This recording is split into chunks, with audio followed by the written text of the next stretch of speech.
Officer Allen is a hero. He did exactly what the men and women of law enforcement are called to do day in and day out. And I could not be more proud of him and his service to this community. That yesterday, the Independence Police Chief, Adam Dustman, referring to 35-year-old police officer Cody Allen, who lost his life in the line of duty yesterday in a tragedy that once again has struck area law enforcement in Kansas City. Good morning. It's good to be here on a Friday. I'm Pete Mundo. KCMO Talk Radio 95.7 FM is where you find us every morning from 6 to 10 a.m. And, it's interesting because yesterday I was thinking to myself as I was driving up to the airport to pick up my in-laws with our third child coming tomorrow. I thought to myself, gosh, I would love to have a lighter Friday show. I literally was listening to the station. Dan Bongino had said some funny things in the 12 o'clock hour. I was going to pull that and try to make some lighter segments here throughout the morning.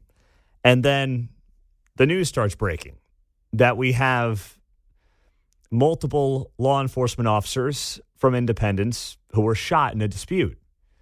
And then we find out that 35-year-old officer Cody Allen lost his life in this dispute, along with Drexel Mack, a civil process server in his early 40s. And it just feels like it hasn't ended in this town over the last few weeks. We sit here and we've talked about tragedy after tragedy after tragedy. And oftentimes it's shootings, it's criminals doing bad things, it's law enforcement putting their lives on the line. And that's once again what you saw yesterday. So to catch you up on the story, an unidentified male suspect is in custody following this deadly incident and is believed to have suffered minor injuries in this fatal exchange. Took place at about 1:09 yesterday afternoon. What appears to have happened here is that there was an eviction notice that was set to be served. And KMBC has actually had the best information on this that I have found in the region over the last 12 to 18 hours or so. And KMBC confirmed that the property where the Independence police officers and process server were shot had delinquent taxes. According to Jackson County property tax records, $28,851 is due as of yesterday, and that's cumulative back to 2019. An $18,000 payment was just made by personal check toward the tax account by the man listed as the new owner. According to tax records, the man listed as the new owner appears to have taken ownership on February 1st, just this past month. And the last tax payment appears to have been made on the property back in 2019. So it's still a little unclear to me how much was owed by the prior owner, how much is owed by the current owner. But clearly what happened here is that Drexel Mack, a civil process server, showed up to that home yesterday in Independence. And then after Drexel Mack was opened fire on, Cody Allen was there to try to save Drexel Mack, and that's when he was then shot, according to reports right now. And this is exactly what we saw in the Super Bowl parade shooting as well. Gunfire goes off. People start running for their lives. And what do we see? We see the men and women of law enforcement in this town running towards gunfire. We see them running towards individuals who have been shot, trying to save them, trying to do whatever they can to help those in need. While citizens are running away, they're running towards the gunfire. And yesterday, as Cody Allen was trying to save civil process server Drexel Mack, he ended up getting shot and lost his life as well. And now we have another law enforcement officer who has lost his life here in the Kansas City area, whether it was North Kansas City, Independence a couple of years ago. I mean, this has happened time and time again. Fairway, it's tragic what we've dealt with in this region when it comes to the men and women in blue. Yet still there are those who want to make this about guns or something. There are those who want to demean law enforcement. There's been plenty of that in this town in recent weeks, months, and years. And I know this much. If my life's on the line and I'm not able to protect myself in a given situation, I would take any law enforcement officer in this region today to have my back. And I believe the majority of you would as well. Yeah, there's a couple of knuckleheads who wouldn't want that, who wouldn't want to be a part of that for some reason. But you know what? Good riddance to them. And when it comes to Officer Allen, he's 35 years old. He leaves behind a wife and 2 little kids. And, you know, I sat there last night as I was reading my 2 girls, 5 and 2, a book.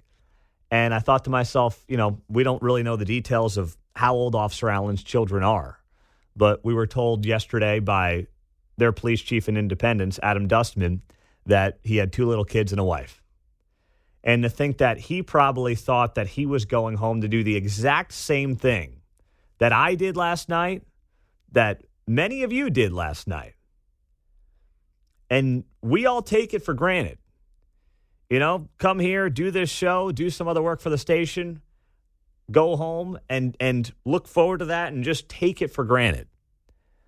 Well, the men and women in law enforcement, whether it's in Independence, Kansas City, or anywhere else in this metro, they might subconsciously take it for granted, but they can't, because they don't know when they're going to end up chasing a bad guy to a quick trip and getting shot.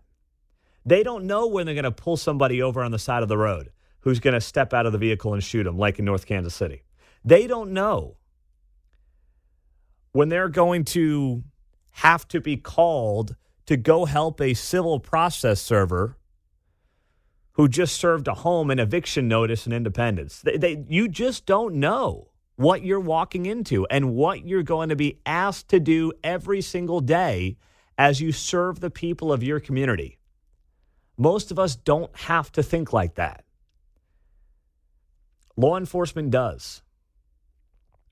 And now it's tragically cost us another one of our men and women in law enforcement here in the Kansas City area. 913-4087-957, as we will hear from you throughout the morning here on KCMO Talk Radio. The thoughts, the prayers, whatever it is that you want to share as the Kansas City region deals with another tragedy, deals with the loss of 35-year-old Cody Allen in the line of duty and Drexel Mack, a civil process server in his early 40s. It's the last thing we want to be talking about on a Friday, but obviously given the nature of this story and everything it entails, and frankly, the story is still unfolding. So we'll get you the latest as the morning does continue to roll on here on KCMO Talk Radio 95.7 FM, and you can stream us as well on the KCMO Talk Radio app. Well, I'm glad you asked, Mr. Wise Guy Texter at 913-408-7957.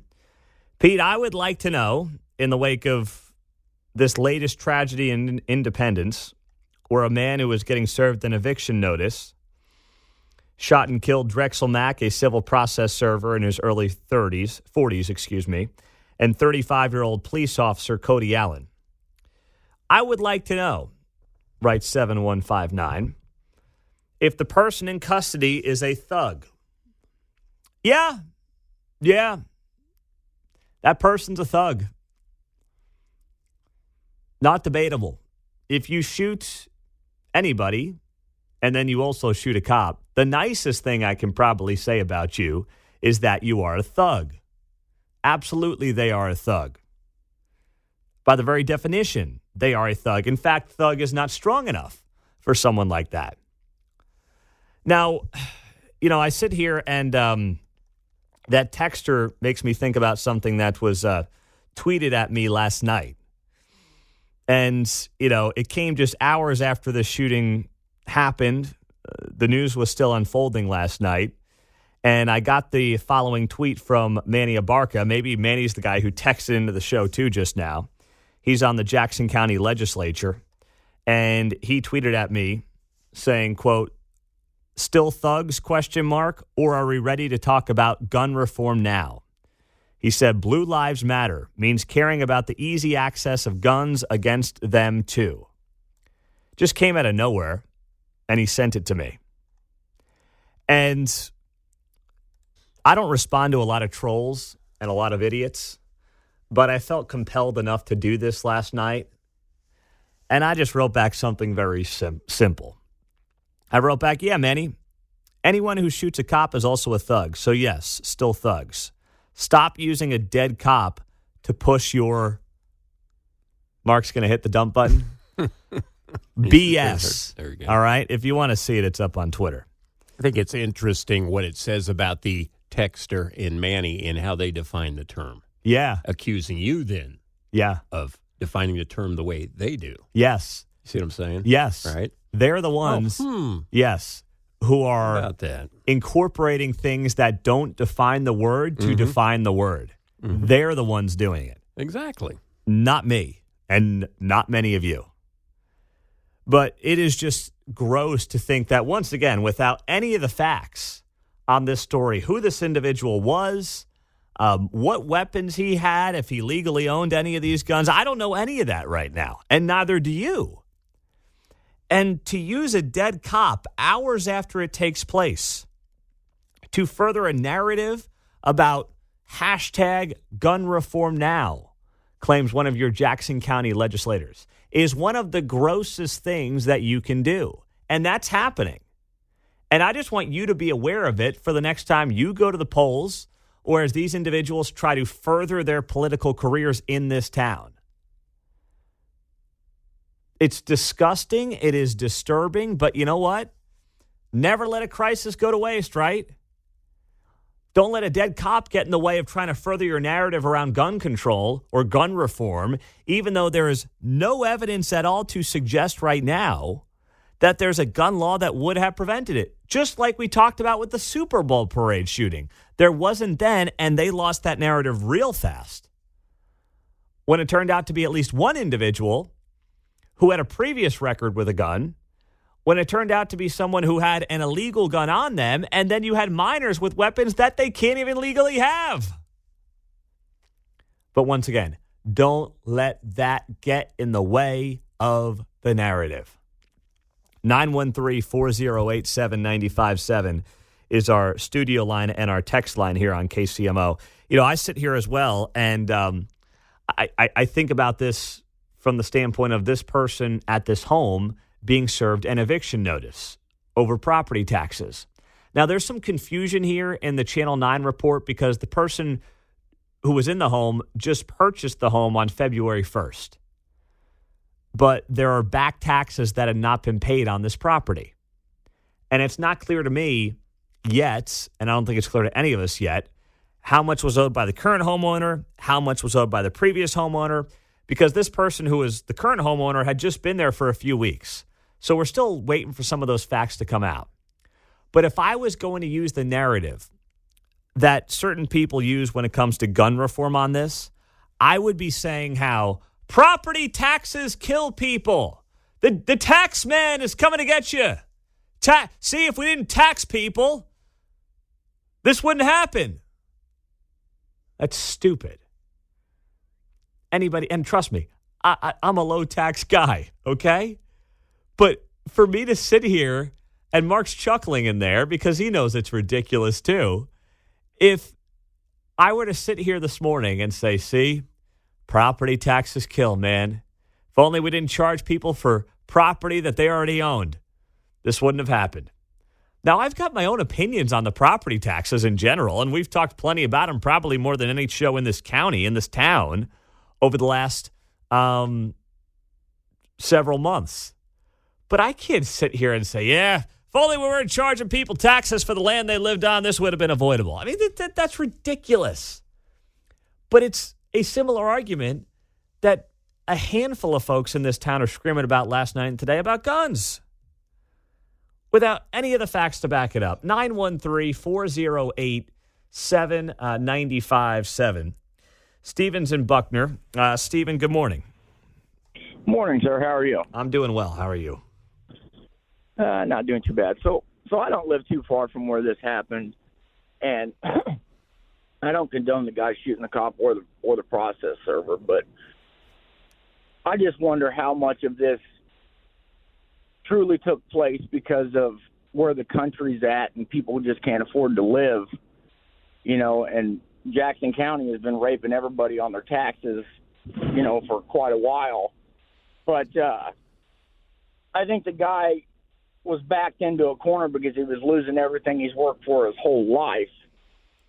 And I'm not standing up for the guy by no means, but it just makes you wonder, what was really going on in this guy's head for him to kill two people, over his house. I'd be curious, too. I mean, this is where I'm still a little confused, though, Stephen, because, according to the Jackson County property tax records, $28,000 was due yesterday, and that dates back to 2019. But according to tax records, there was a new owner who took over February 1st of this year. So is it the new owner who was in that home who shot these individuals? And if that's the case, then he just bought the home knowing what the tax situation was. So I don't get the impression, Stephen, and I can't confirm it yet, but I don't get the impression this is someone who had been in that home for 50 years and then just got priced out and, was down on their luck. That's not my interpretation, just based on the tax records and what we've seen over the last 12 hours or so. Right. Yeah, and I don't have all the details. I heard about it yesterday a little bit from my brother, who's a firefighter, but yeah, I didn't even actually think of that if it was the new owner. I was thinking maybe it was the previous owner. Mm-hmm. But yeah, that's pretty wild. I don't know. No. It'd be nice to really know what was going on.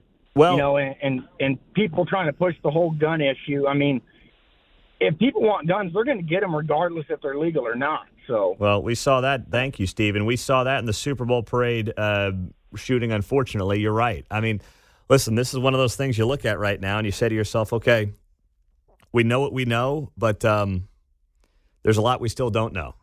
913-408-7957. Kevin is in Rosemont. Hey, Kevin. Oh, we lost him there. Well, we had to go to the break anyway, so it kind of worked out well. I was pushing it. I was going to say, Kevin, you got 30 seconds for me, buddy. 913-408-7957. We'll continue throughout the morning here on KCMO Talk Radio.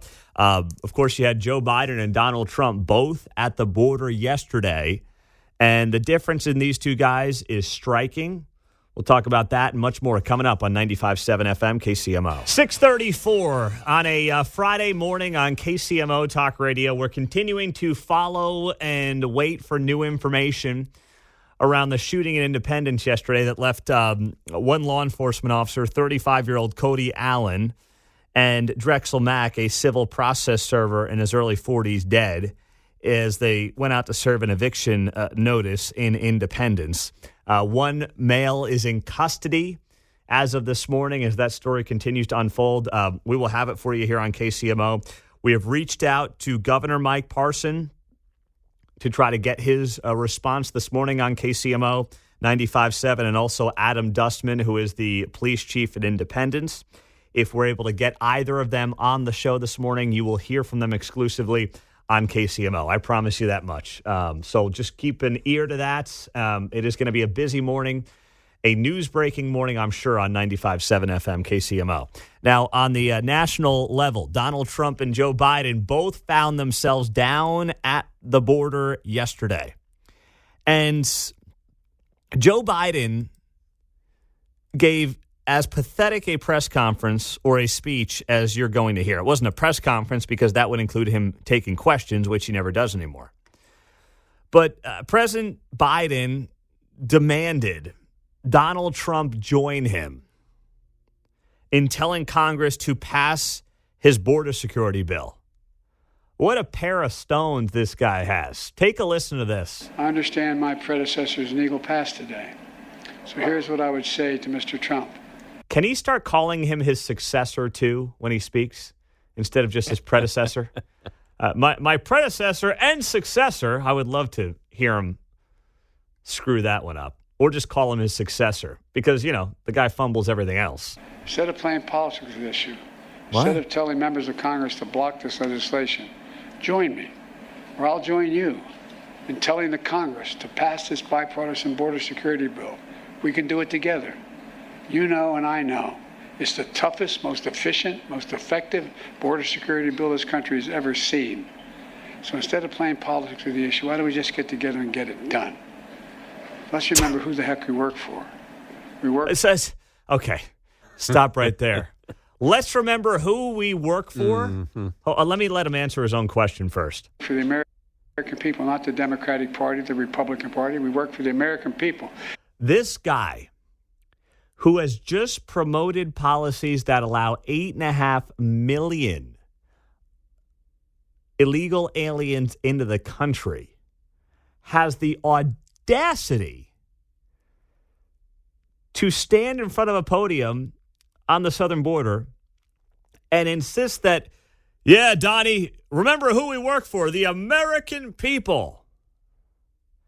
How many poor people in New York, in Chicago, in other major American cities have been fleeced, have not received certain programs, have not received certain help and assistance that they have been used to, because now you have some of these agencies who are being spread too thin because, in part, they also have to take care of folks who are not in the country legally.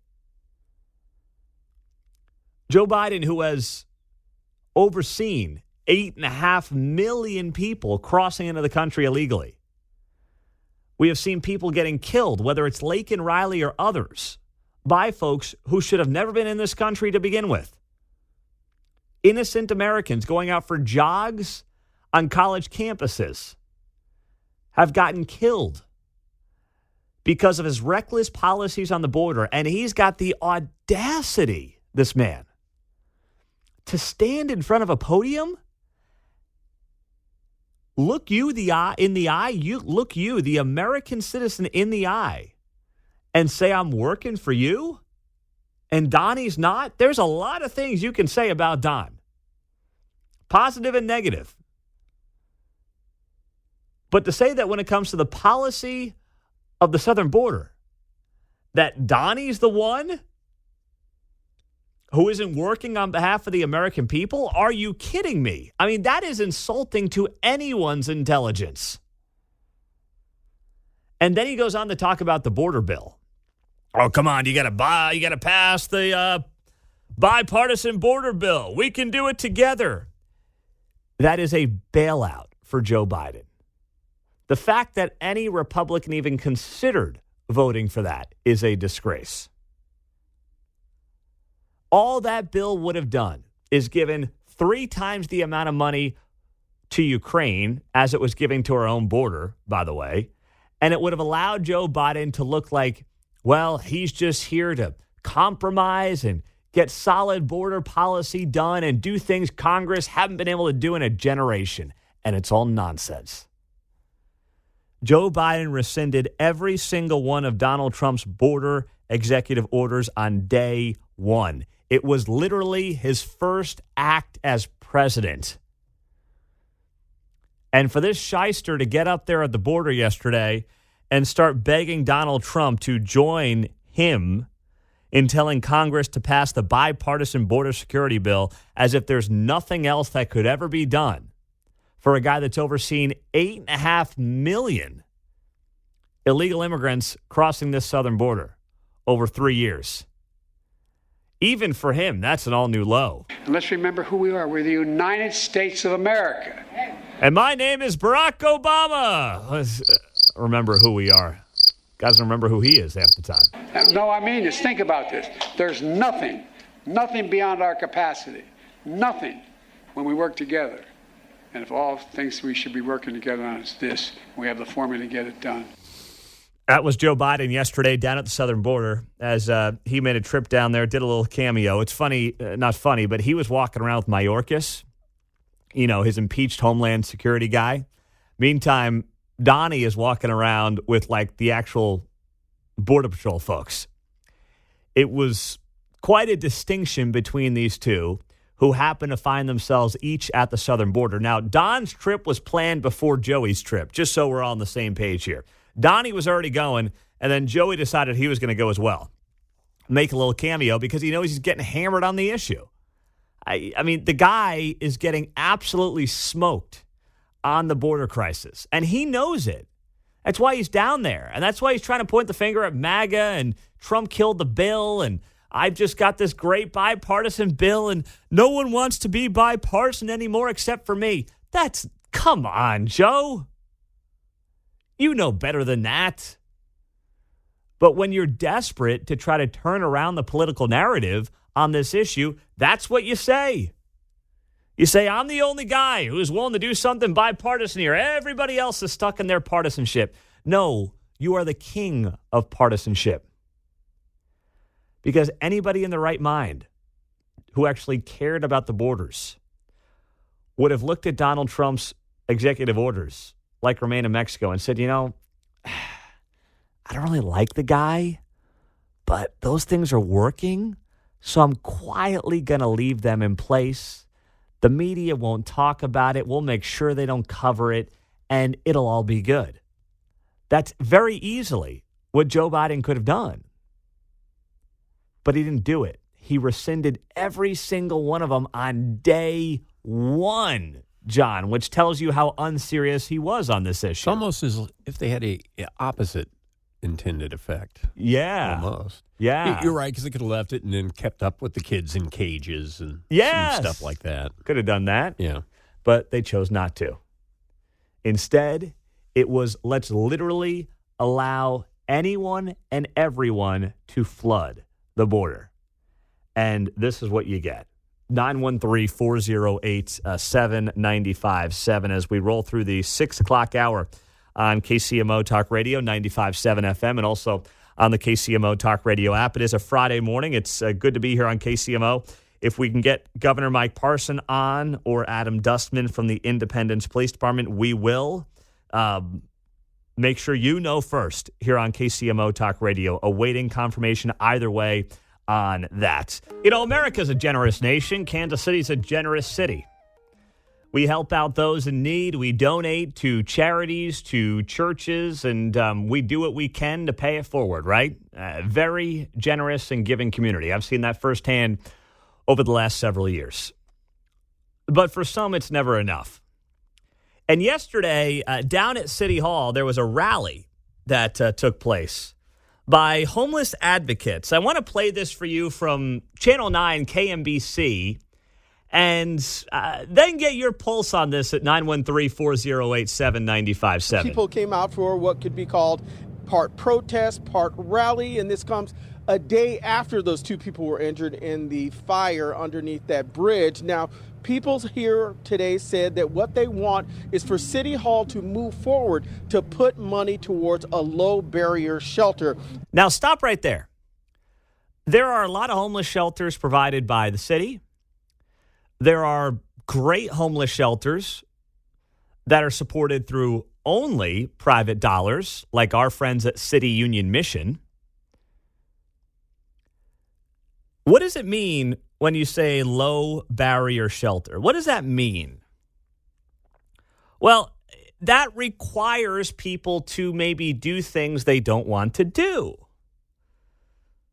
Or they have to part with belongings, or they have to part with pets. Area shelters may focus on transitional housing programs that require sobriety or participation in job training classes. Advocates claim that those resources are important, but that low barrier entry shelters serve as an essential first step to set people on a path to more permanent housing. Here's what they're advocating for: free-for-all homeless shelters with no rules and no regulations. I mean, City Union Mission is the quintessential perfect homeless shelter. Because what do? They bring you in overnight. They will help you with whatever you need. They will put a roof over your head. They will feed you. And they will try, in their best efforts, to encourage you to go into their long-term program, which helps you really get some skill sets. And I've seen these folks firsthand, by the way. I was there a few months ago.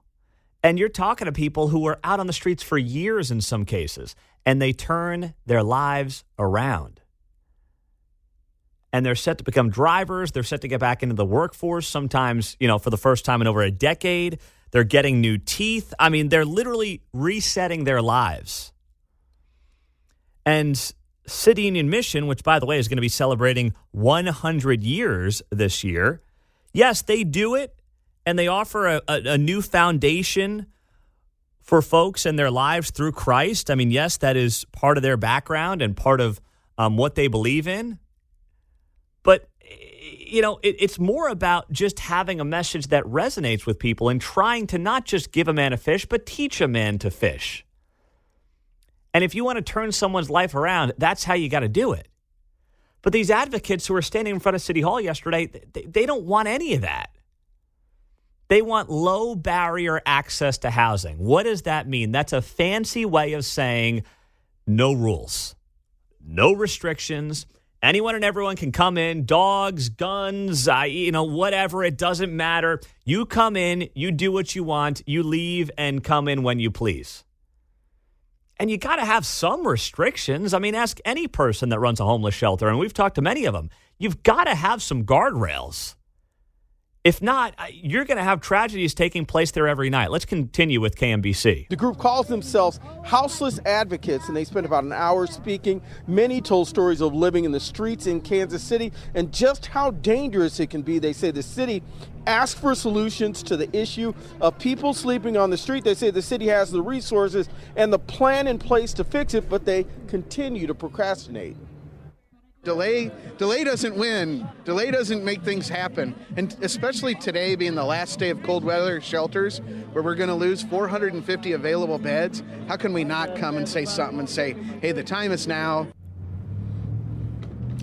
Now, many of the people that were there today held signs that said, am I worth it? They said, am I worth the investment? And they said a low-barrier shelter is needed. So many things are being spent in Kansas City. They talked about the new stadium. They talked about even a pet shelter. And they said, why not take some of that money that they already have earmarked and put it towards a safe place for people to sleep? The insinuation there is that there are not already several safe places for people to sleep, right? The insinuation there is that the city does not do anything as is right now for homeless folks in Kansas City. And that is wildly inaccurate, whether it's the city doing it or it's private organizations doing it. And I am pretty confident, because every time we've talked to our friends at City Union Mission, they've talked about the fact that they have open beds. And given how good the weather's been around town the last few weeks, I've got to imagine they've got open beds right now. But they get trashed, of course, because they are an evangelically based operation. And we need a low-barrier homeless shelter where basically you can come in and do whatever the hell you want. And no, that's not how this works. If you want help, you have to take the options that are available to you. Beggars can't be choosers. Literally, beggars can't be choosers. But this is now the environment we've created. Right? They call it a houseless rally. We went from, vagrants to homeless to houseless. And now their demands are not being met. I mean, that's insane. It is completely insane. 913-408-7957. Independence losing one of its own yesterday. Cody Allen, 35 years old, as an eviction notice was set to be served and was being served by Drexel Mack, who had worked for the county for the better part of a dozen years. He also lost his life yesterday, 42-year-old civil process server, after he went to a home in Independence to serve this eviction notice. He ended up getting shot. Officer Cody Allen, 35 years old, responded, and he also ended up getting shot by this individual in this home and died at an Independence hospital after the shooting. And you think about some of the names and the lives that we've lost in law enforcement here over just the last, not even 18 months. Think about Jonah Oswald in Fairway from last year.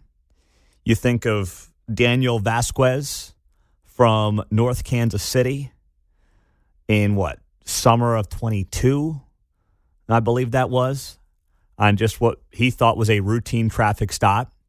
Jonah Oswald at a Fairway got involved in a chase that ended up with him getting shot at a Quick Trip, as I recall. And then you had yesterday, Cody Allen showing up to an eviction notice. And notice the theme in all of these situations. The constant theme is routine, relatively routine, right? It's not some grandiose shootout that you think of in the movies or TV shows. It's someone doing an eviction notice. Happens every day all over the country. It's somebody doing a routine traffic stop. How many of those happen every day in the country? In North Kansas City a couple of years ago. It's, yes, the Fairway one may be a little different, but still, those kinds of things happen on a relatively, regular basis. And that results in Jonah Oswald losing his life in the Fairway Police Department. The point being, we always sit here when we're on the other side, right? We sit here as citizens and we get pulled over and we say to ourselves, what's come on, I'm harmless. Why is the guy being such a, doofus? Why is he being a little bit of a jerk? And don't get me wrong. I mean, we all get the cop that sometimes can be a little too macho man. But remember, they don't know what they're walking into. They don't know who you are. They don't know anything about you. So when you sit there and you get pulled over and you say, come on, what's your problem, buddy? They have no idea what your background is, what you have, what you've done, and what you might do. And now that we've lost another officer in this community through a relatively routine thing like an eviction notice, you have to understand the mindset that these men and women in blue have to have every single day, John Anthony. Just adding a couple more names, James Milbauer and the K9. Yes. Right, and that was the run in the light thing. Yes. That's KCMO. Yeah. Officer Blaze Madrid Evans, also of Independence, within the last 3 years recently. That's right. Mm-hmm. Yeah, I don't want to forget them either. A couple more incidents of routine, people doing their job. And that's just 5, like you said, in the last couple of years or so, right here in the Kansas City area. So, thinking about the mindset of being in law enforcement, and we're fresh off our Back the Blue tour, stopping in Olathe 1 week ago today, and hearing the stories from the men and women in law enforcement in that community, and the great work that's being done every single day by these individuals. Most of them, we don't know, and we won't know. But they're working on behalf of the people in their community. They're waking up every day knowing that they are putting their lives on the line, and even things that seem mundane and routine can turn deadly very fast. And that's what we saw yesterday. And Adam Dustman is the Independence police chief. He was front and center as this tragedy was unfolding yesterday afternoon. He was the guy that when you go on a call, you knew he was going to be there. He could diffuse things in a moment's notice. He was right there to back you up. The beard that he grew, we always gave him some grief for in his return, but always had that smile. He is one of a kind. He is a human being among human beings. That was the Independence Police Chief, Adam Dustman, talking about Cody Allen, 35 years old, lost his life yesterday, and he leaves behind a wife and 2 little kids.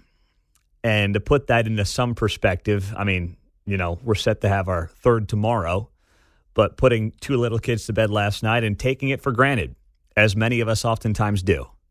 Put the kids down, wake them up in the morning, do it again the next day, and, do it again basically every day for as long as they're under your roof. And to think that Officer Cody Allen did not do that last night. His kids, young children, as we understand it, obviously said goodbye to their father for the last time yesterday morning, not knowing it was going to be the last time. And that is a thought that sadly has to be and is in the back of every cop's mind anywhere in this country, every single day. And I want to put the narrative to rest, since we dealt with this insane narrative over the last 4 years about how, cops go around just like willy-nilly shooting people, especially unarmed folks. And, we need to really be vigilant against over-aggressive cops and then pulling out their weapons and shooting people willy-nilly. I was looking at the data this morning, and we have lost in this country now 23 cops in the line of duty. Meantime, I went to the Washington Post database that has all shootings. You can really filter it by year, by person, by age, by race. You can really break it down. And I just looked at 2024. And I said, okay, how many unarmed people have been killed by police this year? And the answer thus far is 10. 10 people. Now, oftentimes, when you're unarmed, something else is going on. There's a struggle that's ensuing. Something is happening. It's not like just cops going out and shooting people, obviously. There's something that leads to that moment, right? Because there's been 10 this year, and none of them have gotten national attention. And you know as well as I do, if there was a narrative to pursue to take these stories national, the media would do it. They haven't done it yet, despite the fact that 10 unarmed people have been shot and killed by police, which tells you that there was a reason they were shot. Because if they could drive a narrative for any of these 10, they would have made it national news. But they're all stories we don't know about. They're all just local news stories because that's how local crime works. Local crime becomes national crime if it can fit a media narrative. None of these 10 have. But just for sake of this comparison, 10 people. Oh, wait. It's not 10. Excuse me. I had it clicked here. I had something else clicked I shouldn't have had clicked. It's 2. Rashad Graham in Lauderhill, Florida, and Victor Roblero in Spartanburg, South Carolina. 2. Sorry, my apologies, but it proves my point even further. 2 unarmed people in this country shot thus far in 2024 and killed. We have lost now 23 cops in the line of duty.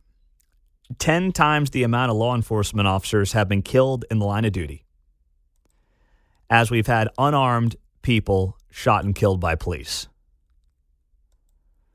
Talk about not fitting the narrative, not coming close to fitting the narrative.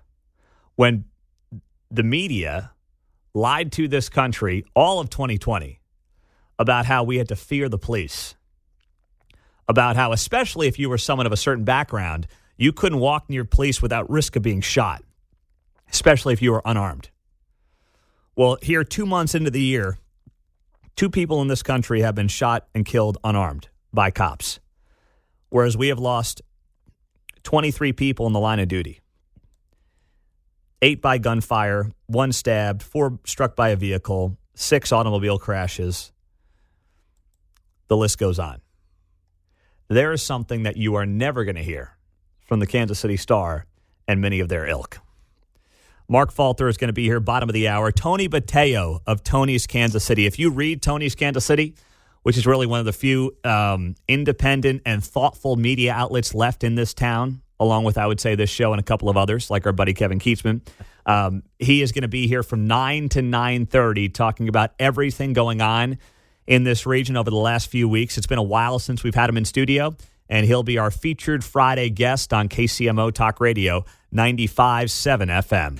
8:20, opening bell is 9 minutes away as we start the month of March. Boy, the markets have just been on absolute fire, as many of you know. Now, it's being driven by the Magnificent Seven, as they're called, the big tech stocks that are just doing bonkers right now. Microsoft, Meta, NVIDIA, Amazon, Google, the list goes on. So how do we square this with what's happening on Main Street? Mark Falter will be here at 8:35 to address that. Buy, sell, hold. Tony Bateo from Tony's Kansas City is going to be here just after 9 o'clock. So I heard Dan Bongino yesterday talking about this, and it was about gym etiquettes. Now, Dan's pretty beefed up. He's not Ray Stevens beefed up, but he's pretty beefed up. And Dan's the guy that, hits the gym and likes to hit the gym. But as I heard him talking about this yesterday, I was chuckling to myself, and it came in the wake of this Donald Trump judge in New York who got caught at the gym by Project Veritas, basically being a creep towards women in the gym. His name is Arthur Engoron, and he's one of the judges in one of the Trump cases in New York. He's basically in charge of kind of weighing Trump's future when it comes to some of his real estate properties and things of that nature. And these videos start circulating of him in the gym being a total weirdo.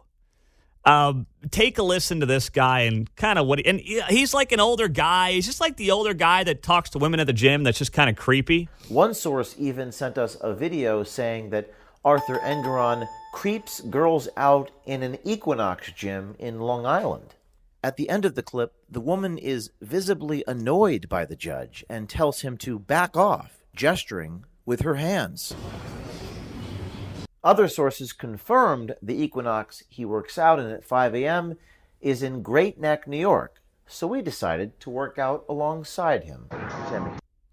So James O'Keefe from Project Veritas works out alongside the guy and kind of goes undercover. It wasn't, one of James's best videos, but still, it's pretty funny. He's talking to this guy, and he's like, yeah, you get Trump, man, you get him. And the judge's like, thanks, buddy. Appreciate it.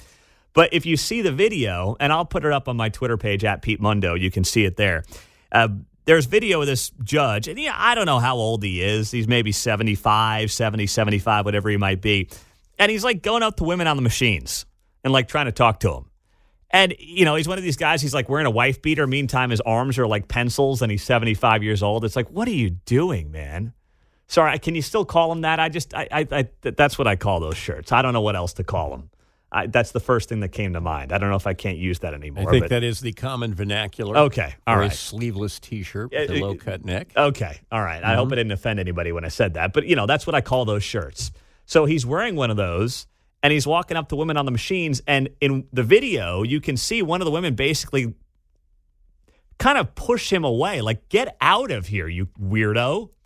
So Dan Bongino was talking about this yesterday on Gym Etiquette, and it got me thinking, it got me going. He got caught on a hidden camera in a gym, and I'm just going to throw some quick advice at you. I've been going to gyms since I'm 13. I am 49, soon to turn the big 50. And, I started in the Olympia gym on Fresh Pond Road in Ridgewood when I was a kid. Powerhouse, Golds. I've been everywhere, right? I know gyms. Here's my advice in the gym, and you can take it or leave it. If you're going up to good-looking women in the gym and constantly giving them advice on their workout technique, you're probably that guy. You know what I mean by that guy? You're, quote, that guy. You're that guy when everybody walks in the gym, everybody goes, oh, gosh, it's that guy.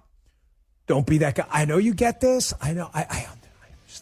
I'm not saying with all the video cameras and all the stuff, and then look at me do this like glute work. I get all that too. I understand. I've been in gyms for a long time. I totally understand the problems. It's like a minefield.